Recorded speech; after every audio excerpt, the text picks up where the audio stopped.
De plus en plus l'autre devient une énigme que plusieurs se donnent pour devoir de comprendre et même de résoudre au jour le jour.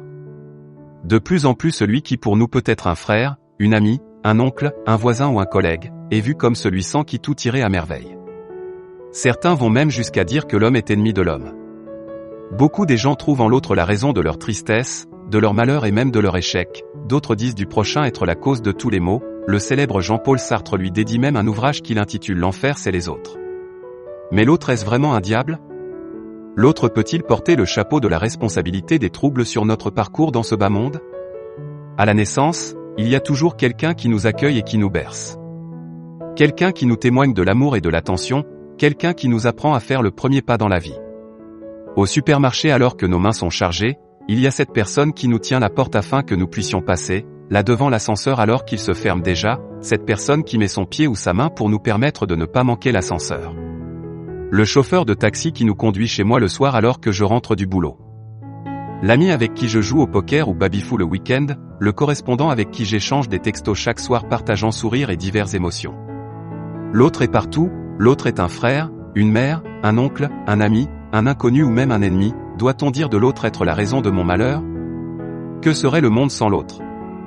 L'homme arriverait-il à survivre seul dans ce monde sans l'apport ou même la présence de l'autre ?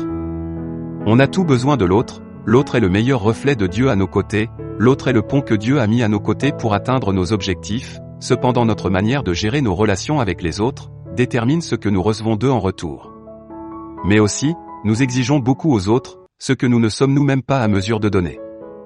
Il est écrit, tu aimeras ton prochain comme toi-même. Il n'y a pas d'autre commandement plus grand que cela. Marc 12, verset 31. Il est également écrit, tout ce que vous voulez que les hommes fassent pour vous, faites-le de même pour eux. Matthieu 7, verset 12. Ce que nous donnons, nous le recevons en retour. En d'autres termes, ce que les autres font, ne reflète que notre attitude envers eux. Selon qu'il est écrit, ce qu'un homme aura semé, il le moissonnera. Oui, c'est vrai.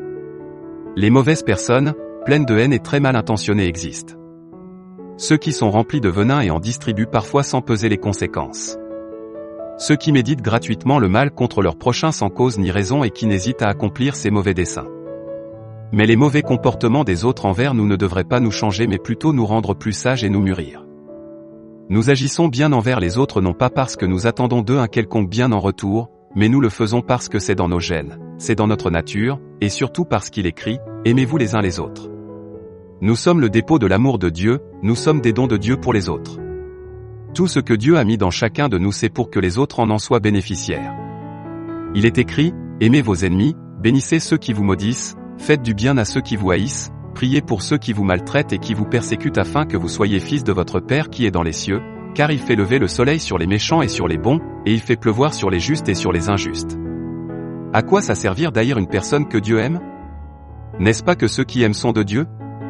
L'autre, c'est le terrain pour investir l'amour. L'autre, c'est celui qui nous porte et nous supporte. L'autre, c'est l'épaule, c'est la main de secours. Selon qu'il est écrit, si quelqu'un dit « j'aime Dieu » et qu'il haït son frère, c'est un menteur, car celui qui n'aime pas son frère qu'il voit, comment peut-il aimer Dieu qu'il ne voit pas ?